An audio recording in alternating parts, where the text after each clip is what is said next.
you being condescending. See, come on, dog. Let's move forward amicably. Okay, well, check this out. First of all, you throwing too many big words at me. Okay, now, because I don't understand them, I'm going to take them as disrespect. Watch your mouth and help me with the say. Okay, see, now you found yourself a nigga. You looking for a nigga?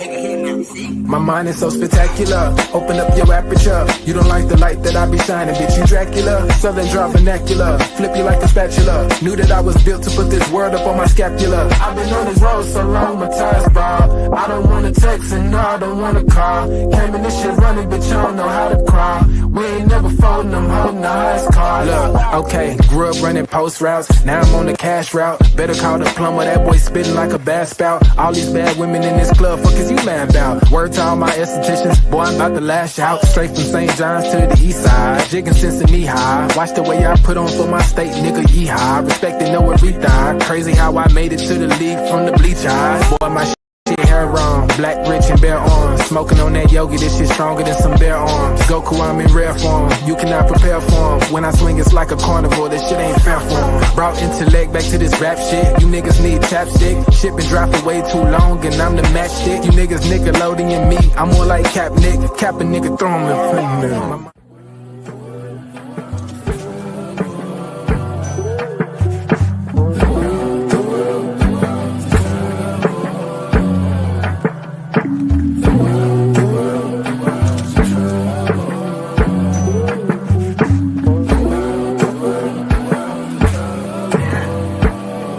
Party favors on the table, you can pick and choose. I would be lying if I said that I don't get confused. I'm just a player in the game and I don't pick the rules. Why trouble always seem to find the ones with shit to lose. About to blow like we just lit the fuse. We double dutch into this dough, I get this shit in twos. Push the button, get it started, put that shit in cruise. A little dust up on his heart, I barely get to use. A fool flatters himself, a wise man flatters the fool. Man, I just came to get it started like mechanics with tools. Cause in my hood, if you don't pack a tool, you planning to lose. These young boys deserve Oscars, they be acting a fool. A couple loose screws, but they hammer accurate. Ooh, I know some niggas stuck on drugs and manufacture it too. School of hard knocks, we all got our bachelor's food. No cap and gowns, but we all had the master. Party favors on the table, you can pick and choose. I would be lying if I said that I don't get confused. I'm just a player in the game and I don't pick the rules. Why trouble always seem to find the ones with shit to lose.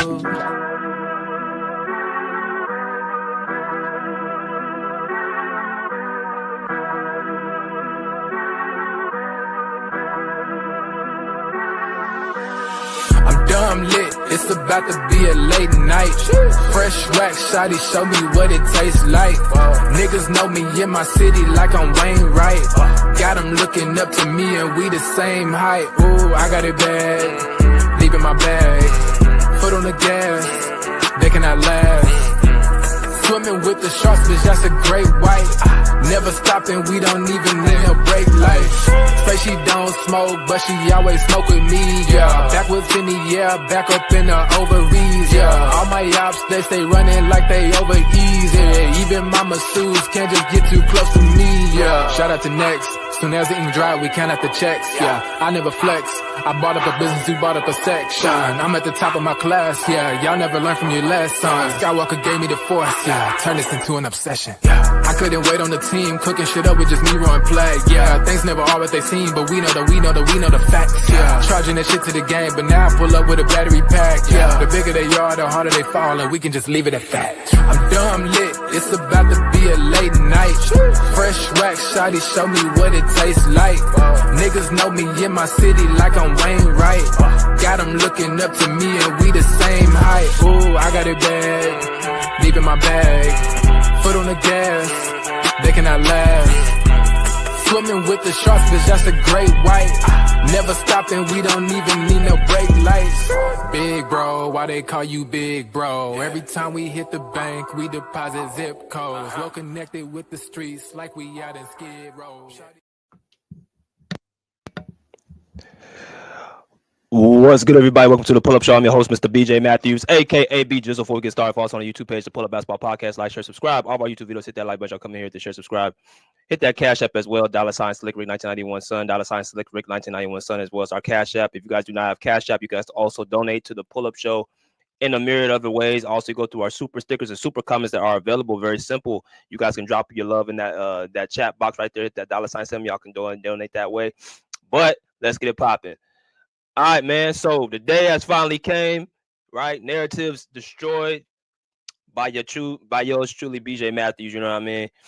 And I'm gonna say narrative, not media narrative, because this is a narrative not really by the media. It's more so by people that are, quote unquote fans, and people that keep reaching and commenting and stuff like that. So I said, you know what, this is gonna be the day that I finally say what it is, because I've tried to be away from it as much as possible. I've been trying to keep away from that situation and everything like that, but I think it's more than necessary for us to bring this out here. So I'm going to go ahead and just go ahead and put this to bed, because yet again we still have people that come in here and try to push the envelope and keep trying to pick and all that stuff. So it's going to be a good one. And what I got right here, it says comment by Leticia L Mass. I don't know who it is. Commented this morning saying, if Harden isn't on this team, who is getting to the free throw line consistently and facilitating? Can he shoot better from the field? Yes, but I don't get the Harden criticism. Clippers ain't in the hunt without him, period. All right. So this is going to be Media Chronicles Destroyed, and we're going to be discussing the Clippers and how an ongoing discussion has been the Clippers are being carried by James Harden. Okay. Clippers have been carried by James Harden. Now, before I start, man, listen, I started this series because I felt media narratives, like I said, are the worst thing in basketball. I think narratives, period, are the worst thing in basketball, because they either ruin people's careers or they give credit to people who don't deserve the credit over others that do deserve the credit. Now, what I'm about to say is something that a lot of people may like, but I guarantee they're going to listen. I guarantee they're going to listen. I guarantee they're going to be somewhere in the comments listening and hearing me out and stuff. They might comment something, but deep down inside, they know what I'm saying is right. Because what I try to do, and I try to, make sure I pride myself onto y'all, try to get the accurate information. If it's something that, is, whether it's good or bad, whether it's right or wrong, whatever the case may be, that's how it comes with me. Y'all been around me for 2 years. Y'all know how I am in any situation. Right. So for the ones that want to come and say, well, BJ just picking on James Harden. Nah, it's again BJ minding his business. And then when the Clippers win, they want to give the credit solely to him when he don't even deserve the credit even last night's game. Or when we lose, it's quiet as a mouse and nobody wants to talk. All right. So that's what's really going on. So now that it's reached this point, I can go off on people and they ask, because BJ's tried to turn the other cheek and do all this, that, and the other, but BJ has a limit too, right? So y'all sit back and enjoy this narrative video destroyed, because I think it's prevalent. Now, first off, I want to say I support the Clippers. I support the Clipper team. I've been with the Clippers since 2019 with, Lou Williams, Patrick Beverly, Montrezl Harrell, that core group that took the Warriors 6 games. I've been, rooting on for the Clippers since then. I currently work for the Clippers. I, have built some great relationships with the players with the Clippers, including I've got a chance to be around James Harden quite often, right? So this ain't a video to attack James Harden. It's to attack the people that want to sit up here and try to, double talk and say and give credit to people who don't deserve it. Now, going into this season, of course, Kawhi Leonard, our superstar small forward, was ruled out with knee soreness, and he was going to be out for a period of time. And he still hasn't returned back. We still don't have a target date. Law Murray, who's a friend of the show, spoke out about, yesterday that Kawhi still needs a few more practices under his belt. So it's a good chance he might not be back even for Friday's game against the Warriors. right? So that's what he reported yesterday. So that's what's going on with Kawhi. So with that being said, we were going into a season that was some uncertainty. We had Paul George, who left to Philadelphia. Russell Westbrook left to Denver. Daniel Tice moved to New Orleans. Mason Plumlee went to Phoenix. We picked up a bunch of other people as well. You know what I'm saying? The Kevin Porter Jr.'s, the Nicholas Batums, the Derrick Jones Jr.'s, the Chris Dunns of the world. Those players we picked up for the guys that we lost. Okay. So a lot of uncertainty. You had people who said the Clippers are going to be somewhere in the play-in situation. They weren't going to even make it to the play-in. They were going to be outside of the play-in, all this stuff. My constant thing was the Clippers are going to be either the 4th or 6th seed. So right now, the Clippers are currently in the 6th seed in the Western Conference, which in reality, the seeds are between 4 and 11. They're pretty much 1 or 2 games apart. So the Clippers can lose 1 game or lose 2, and they back down to 9th seed, right? So that's where we're at. Now, of course, the Clippers have been exceeding expectations because they haven't had Kawhi Leonard for this amount of time. And then when you exceed expectations, you get the bar lower for you. So that's what's been going on with James Harden. Now, I recall my podcast and a lot of people around my podcast and people even outside of my podcast speaking about James Harden coming back as Houston James Harden. James Harden came into the media day press conference and said that this is the first time outside of last season that he finally knows what he's about to do. He has a role. They pretty much built the team around James Harden with lob threats, with defense, not really much outside three-point shooting, but it's more so trying to make James Harden excited and happy because going into the season, the Clippers knew they weren't going to have Kawhi Leonard, right? So the team has been built around James Harden to be successful, and that's why I think a lot of people are looking at it like he's leading us when in reality, there's been 2 other players and there's been a scheme that's actually been a reason why we've been winning these games. And James Harden's been more of a luxury than a necessity. That's how I've been looking at James Harden since he got here. He's been more of a luxury more than a necessity. The Clippers, let's go back to the history of it. The Clippers already went to the conference finals without James Harden, led by Paul George in 2021. We already had a championship caliber team with Kawhi Leonard and Paul George leading us as the 2 guys.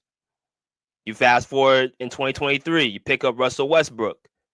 You had another player who the first time he got here during the trade deadline. Let's also make sure we put this in perspective. Russell Westbrook in 2023 did not start off with the Clippers in training camp. He came at the trade deadline that year, and which a lot of people did not want him on the squad.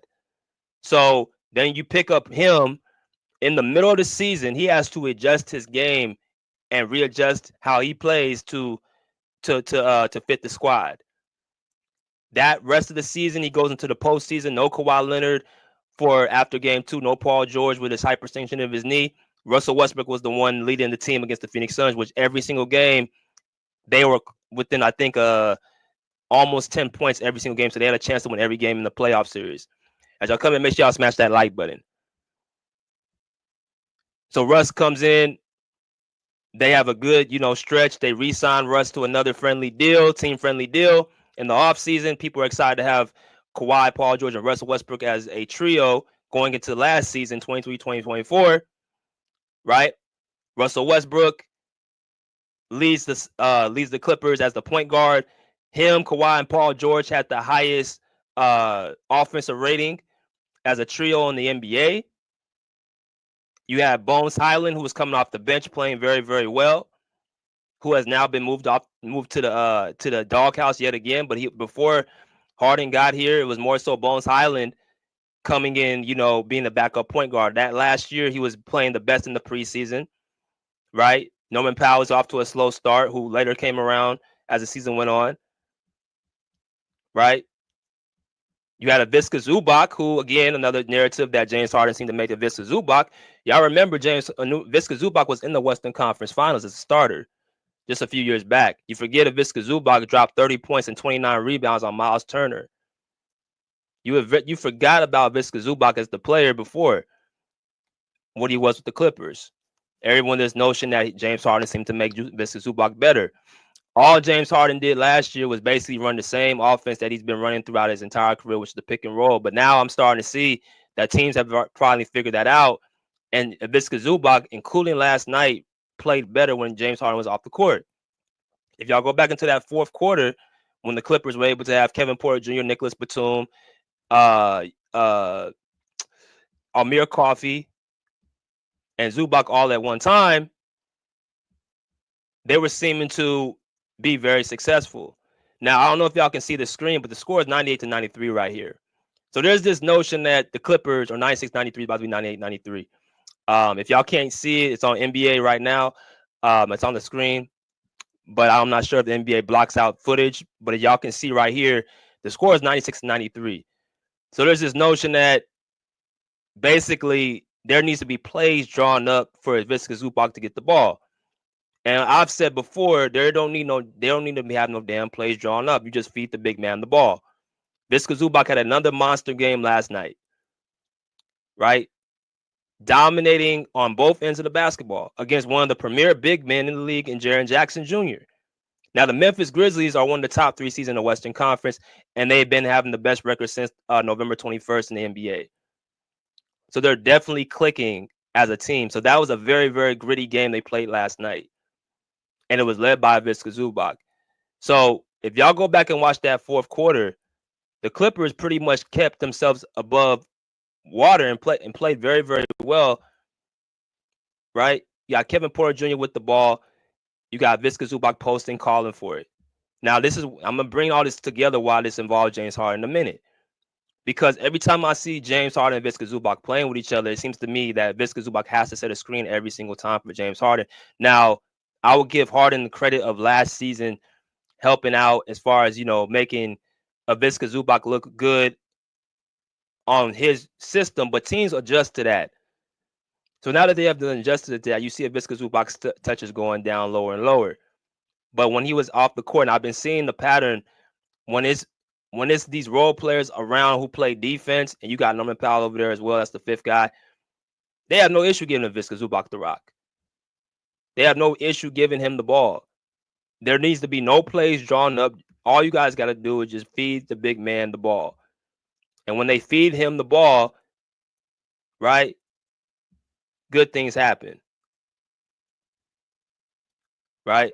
I don't know if y'all can see the photo or see the film. If y'all can, I'm commentating what's going on. But the score is 96-93. Kevin Porter Jr. post entry to Visca Zubac, 2-handed dunk. Right? Now the problem is that this is what people get upset at Zubac, who don't really deserve to be having any criticism towards him. You have to keep feeding him the ball. You can't have him have one game where he has like 8 shots and then the other game he has 20 shots. You got to consistently give him the ball, or else his confidence is going to waver and his aggressiveness is going to waver. Anybody's would.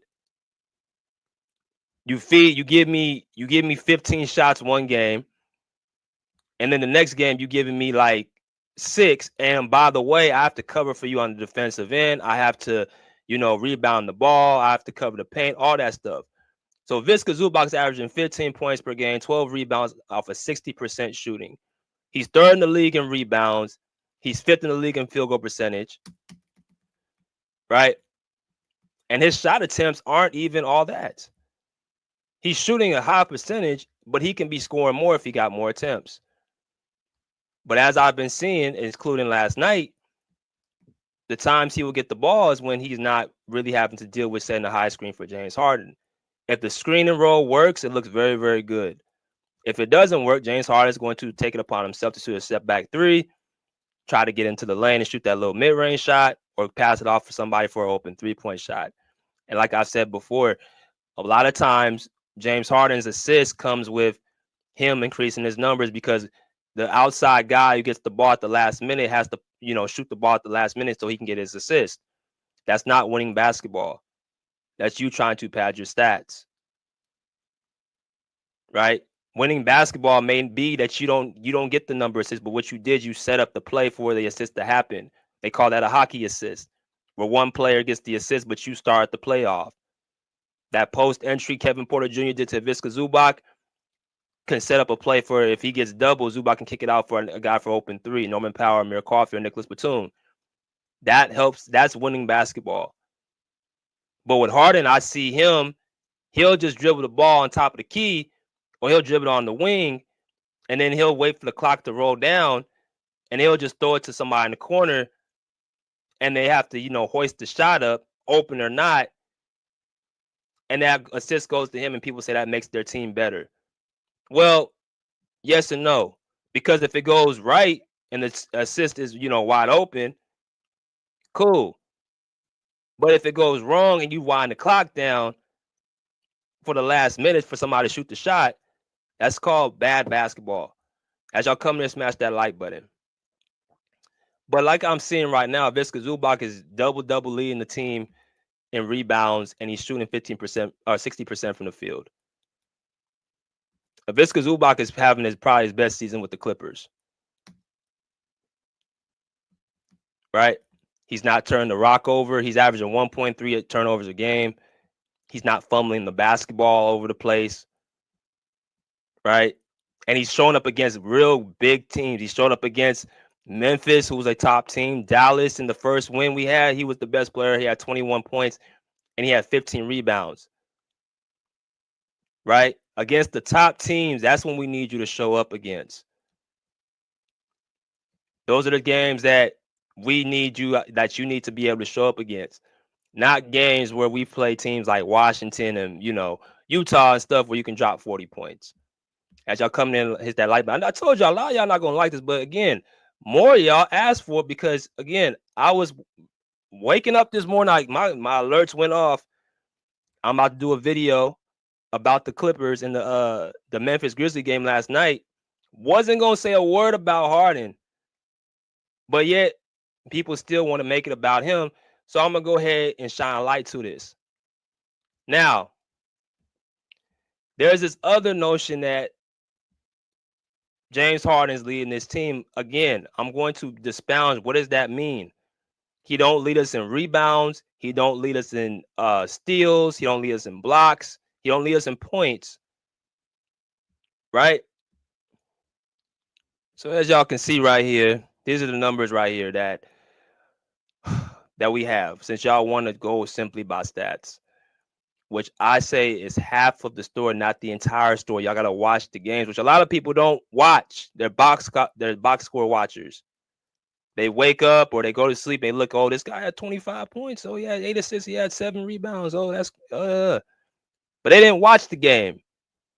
They didn't watch when the points were accumulated. They didn't watch the moments they were accumulated at. They didn't watch when the other players showed up and when they need to show up. None of that stuff matters. So to me, it becomes what they call watered down. I'm not a casual that sits around and just box score watch. So when you talking to me, you better come in with some actual, real, concrete evidence because I'm going to fact check it. I'm willing to learn from anybody. But a lot of times people just want to sit up there and talk. The man leads us in no category except the category that all point guards lead their team in, which is assist. You got Viska Zubac leading us in rebounds and blocks. You got Chris Dunn leading us in steals.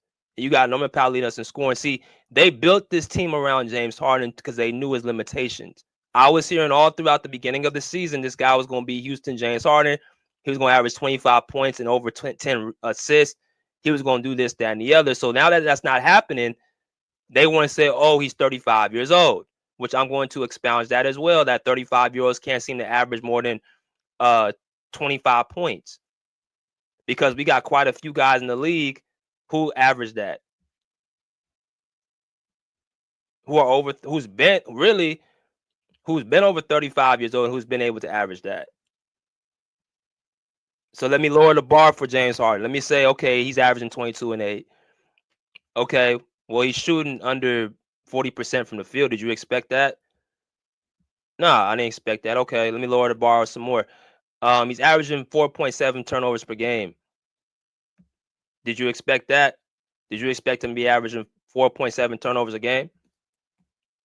Oh, no, I didn't. You didn't expect that. Okay, let me lower the bar some more.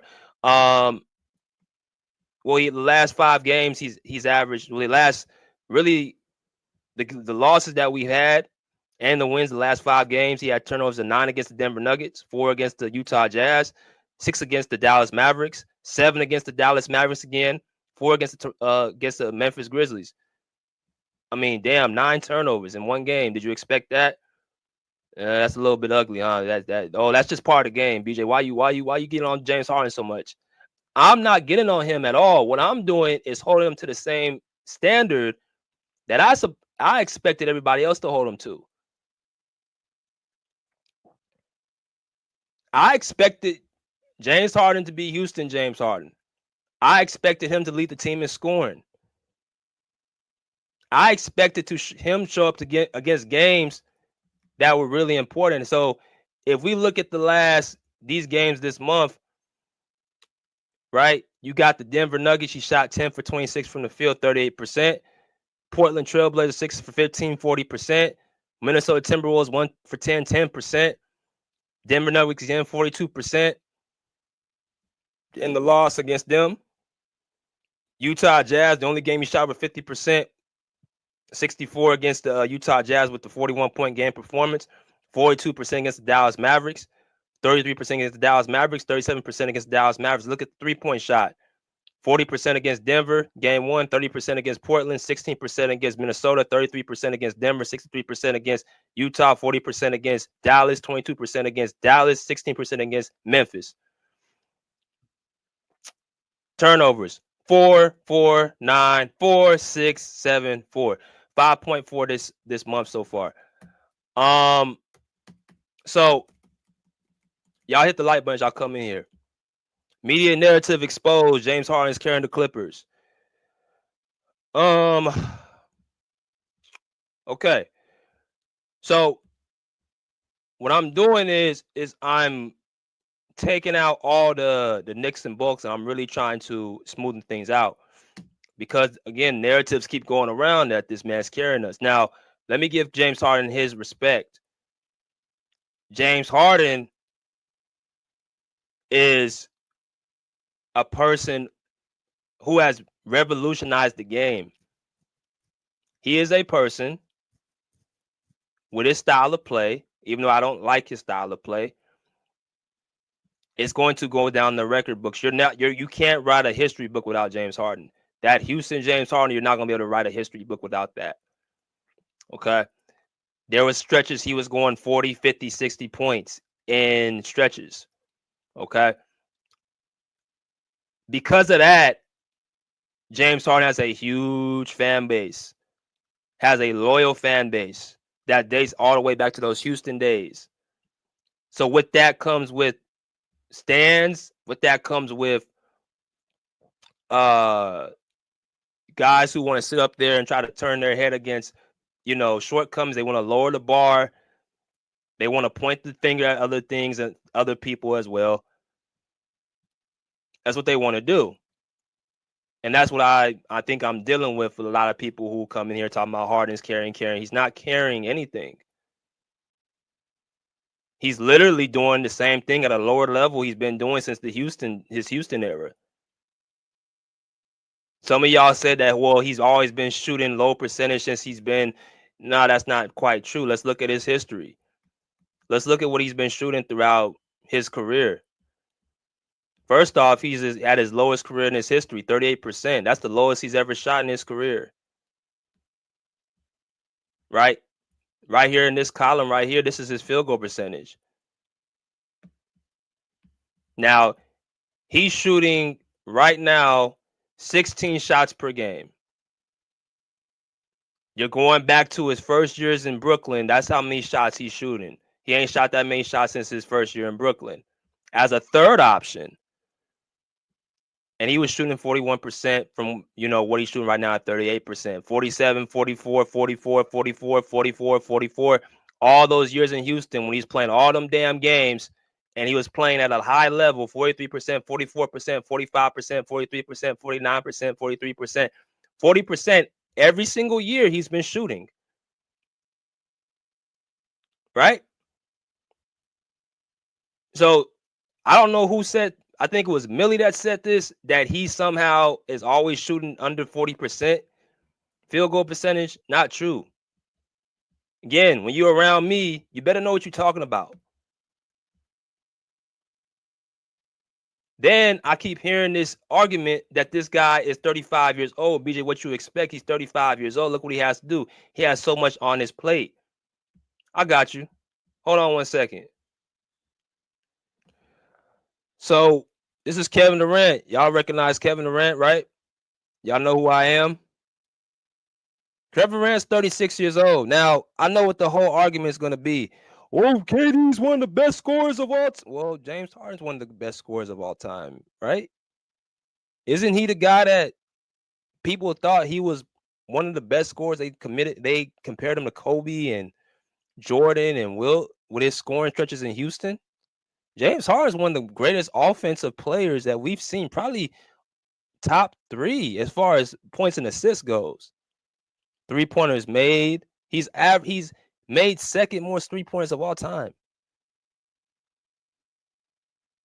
So I don't want to hear that shit about how Kevin Durant's so greater than him scoring the basketball.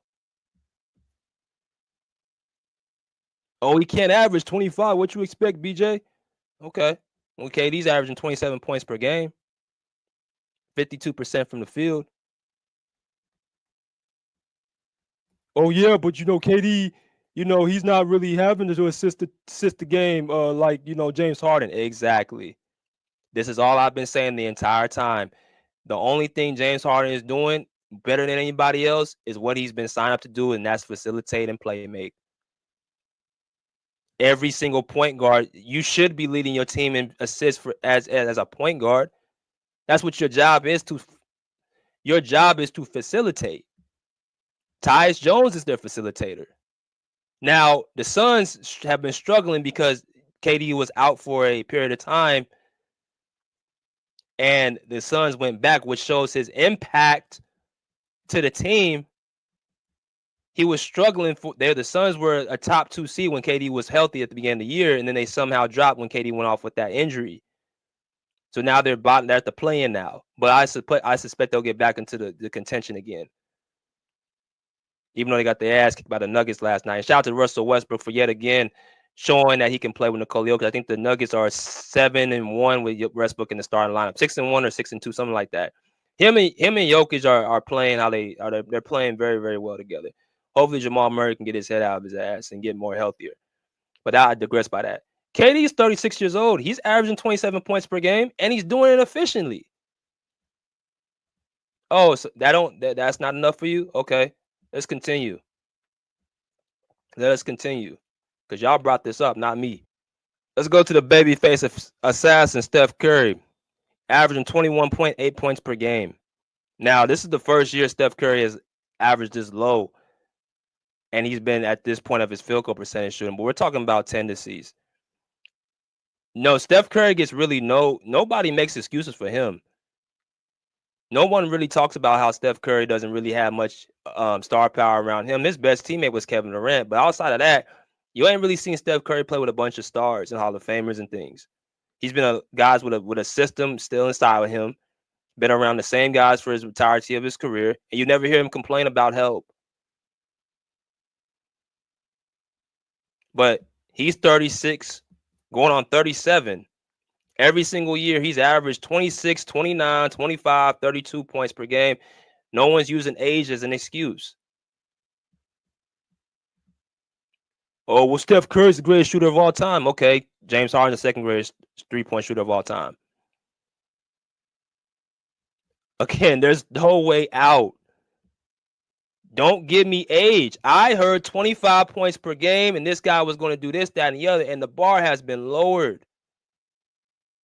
And the only reason I'm talking about this is because y'all have got on people who didn't need to even be getting got on, who did more with less and actually was leading the team.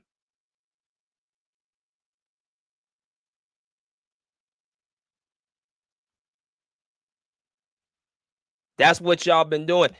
And I'm going to give one more player that I think people are starting to really treat him as that's who he is. And it makes sense because they both have similar playing styles. They both need certain things around them. They both need to, be, the center of the offense because that's the only way they can really operate. If they can't, they'll pretty much self-destruct, and their team basically has to go around them. And that guy's LeBron James. That is who people are treating James Harden as. Even if you watch, look how LeBron James and James Harden, they got the same name, James. They look how they operate in the offense. When it comes to an assist, when it comes to scoring, when it comes to anything, their objective and their style of play is all geared to them getting their numbers, and it's not winning basketball. And when other things and other people stand to, cover for them, it's about them. But I'm gonna use LeBron James as an excuse. 23 points per game right now, and at age 40 years old, every year he's been playing, he's gonna give you 25, 28, 30, 25, well over 35 years old the last 4 seasons. And he's averaging 25 points per game, and he's always going to shoot somewhere between 45 and 50% from the field. He's always going to be efficient for the most part around the basket. Now that comes to him how he plays and how he plays downhill more. And he's so physically dominating over everybody else. That's the only difference between him and really James Harden. But they play the exact same way. They play exactly the same way. So I don't want to hear that age shit. James Harden is one of the top 5 best players of this past decade, along with the 3 gentlemen that I just highlighted, along with Kawhi Leonard, who's not playing. I don't want to hear about age.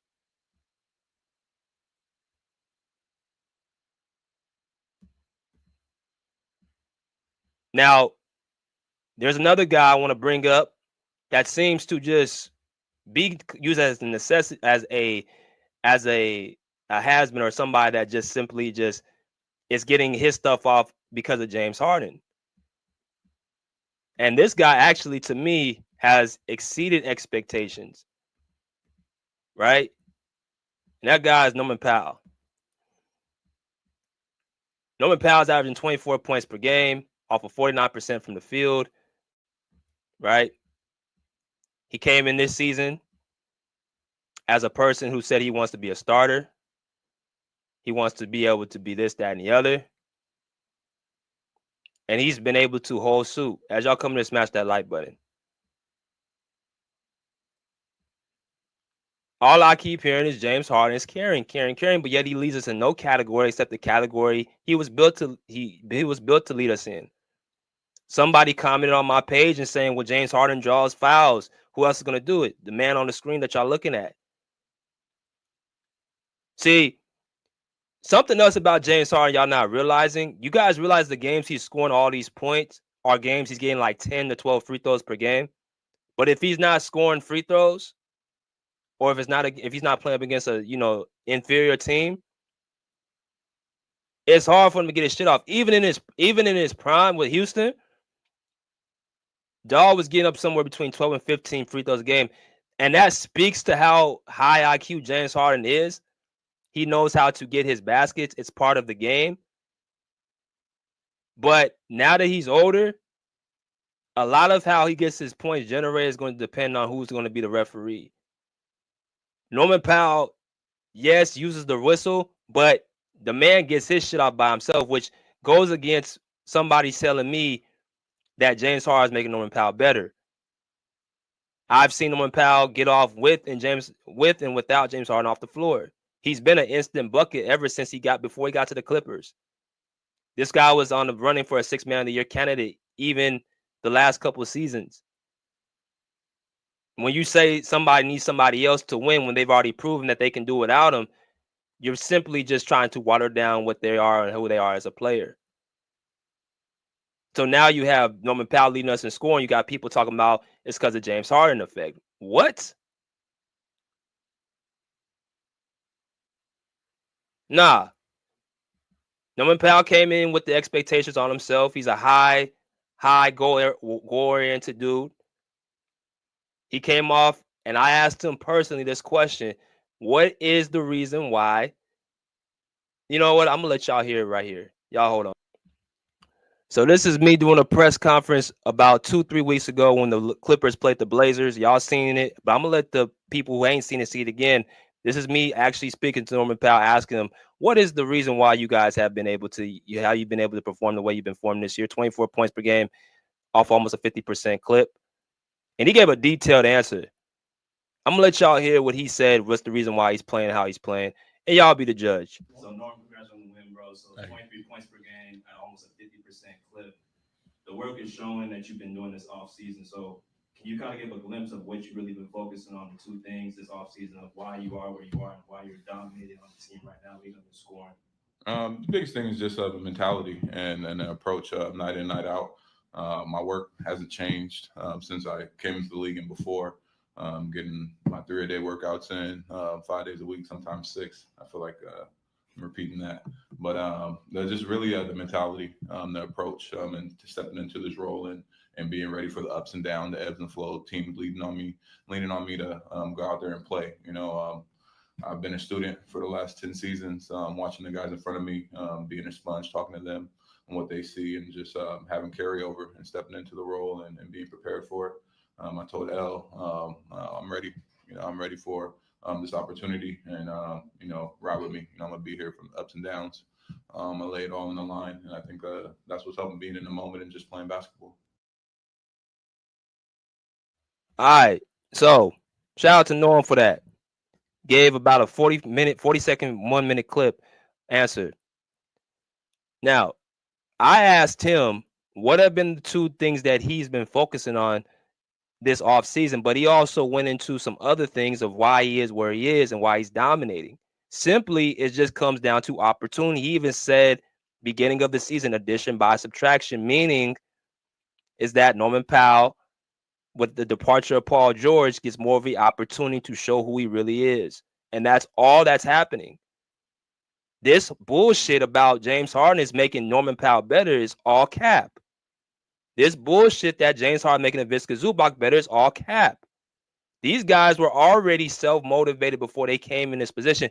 And Norman Powell said on the post game, nothing other than his work, other than his determination, his goal set, what he's been doing, set himself apart, is the reason why he's doing what he's doing. Again, I'm only doing this is because I keep getting people keep saying stuff in the comment section, talking slick when the Clippers win, but when they lose, this quiet as a mouse.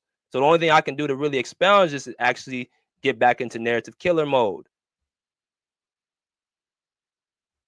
There are certain things that people need to be called out on, cussed out on, and put in a place because too much nonsense is going around. When you say that James Harden somehow is leading the team, I need to put things in perspective. Again, what is he leading us into accept things that he's been signed up to do, which is be the point guard. If you're talking about him drawing fouls, we have somebody to draw fouls. If you're talking about him scoring the basketball, we have somebody else scoring the basketball over him. If you're talking about him rebounding the basketball, we have somebody who's doing it more than him. If you're asking somebody getting steals, James Harden somehow playing better defense. What's happening is that James Harden is a good help side defender, and they do a good job of putting him on a defender he ain't got to expound as much energy on. The Clippers did a magnificent job building a team around James Harden to make him comfortable. So when you make somebody comfortable as possible, they're going to more naturally play better because they have a style that fits them. But I see through all that. I can see that James Harden shows up a lot, especially lately against the teams that have been inferior. But when they play against teams that are somewhat worth something, like the Mavericks the other night against Kyrie Irving. Oh, when Kyrie Irving ain't playing, James Harden wants to play good. But when Kyrie Irving steps back on that court and he has to deal with him full court on defense, it's a problem. See, Kyrie shot bad from the field himself, shot 6 for 25. But he was playing winning basketball because he was guarding up James Harden on defense, which goes a lot unsaid last year even. You know, people want to put all this shit on Derrick Jones Jr. guarding Paul George, which again is a narrative that I'm going to expound that as well, that he somehow shut him down. I'm going to talk about that too, because that's not actually what happened. But nobody wants to spring up how Kyrie Irving got up in James Harden shit last year.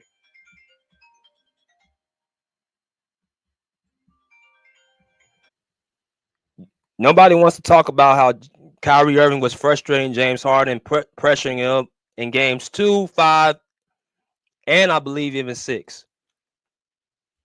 No one wants to talk about that. They want to say James Harden was the best player in the series. James Harden averaged 21 points that series, literally off of really the defense focusing more on Paul George than him.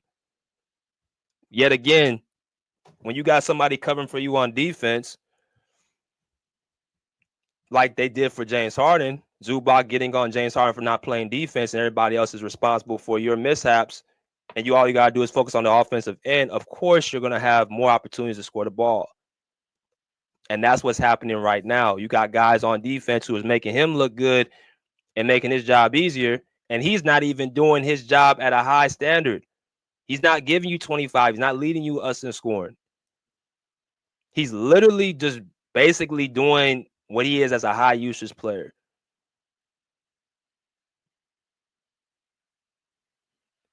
I will not block people. I will have everybody have an opinion. But when somebody says idiotic stuff, certain things are blockable, though. When you say James Harden was the second option last year, averaging 16 points per game, you deserve to be blocked. When you say James Harden has been our leading scorer this year, you need to be blocked. When you say that James Harden is a better duo than what Kawhi Leonard and Paul George were for 4 years out of 3 games where James Harden and Kawhi played last year, there's this notion going around that James Harden and Kawhi played so great last year together. What games are y'all referring to? Because there's only 2 games. Paul George only missed 3 games last year. He played 74 games. He only missed 7 games, and out those 7 games, I believe 3 or 4 of them, I think all the starting 5 missed at the end of the season. So what are these spectacular games that James Harden and Kawhi Leonard played as a duo? I remember James Harden being a second option or being a third option. Kawhi averaged 23 points per game. Paul George averaged 22. James Harden averaged 16. How does that equal second option for this man?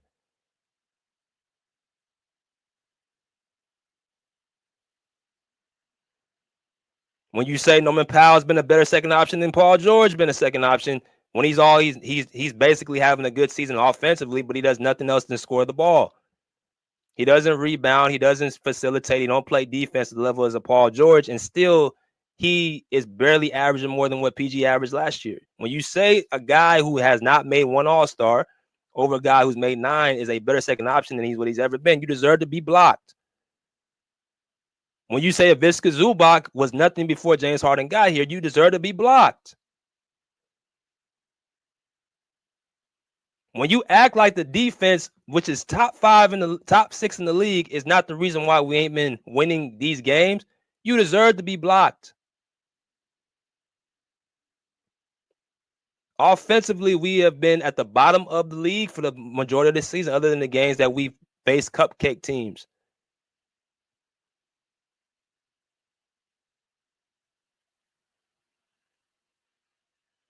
This ain't got nothing to do with anything else than people up here blabbing.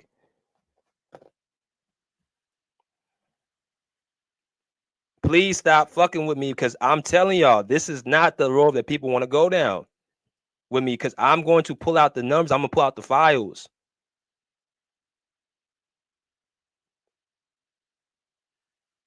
I'm simply trying to give y'all good content over the Clippers, and I'm trying to be as entertaining and good for the people as for not. But now the narrative side of me is coming out to the point where certain cats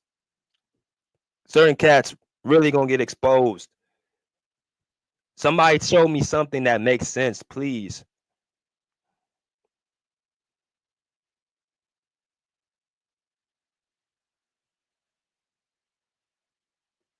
James Harden is one of the top 5 greatest players of this past decade. James Harden, his system, his play has revolutionized a lot of people of past. But please, please, please, please miss me with all this, that he has somehow been leading this team when there's nothing other than him facilitating the ball and basically being a point guard. I watched that game against the Grizzlies last night. We literally were still actually pulling away without him on the court in that fourth quarter. I've seen us against Dallas. I've seen us against OKC this year. Against the top tier teams. Pull away without James Harden on the court. And I've seen them same games James Harden was not showing up as the star that people claimed he was.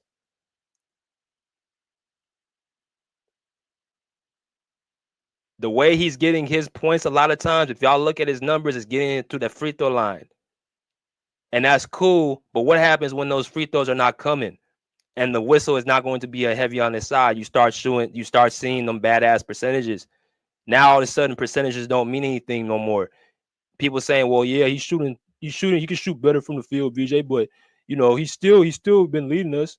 How? If this was anybody else, y'all be on his helmet. He needs to shoot the ball better, man. What's going on with him?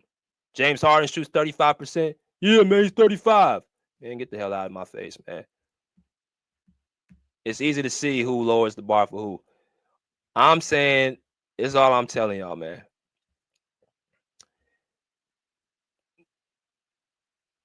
The season has been led through our defense. That's why we're top in the league on that. We're bottom of the league offensively. So that should be very easy to understand why we are where we are.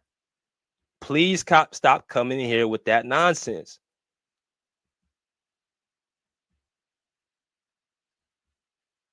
Appreciate y'all, man. I got to get ready for this flight. I'm out. I'll see y'all in a day or so. Pull up, pull up, pull up. Peace.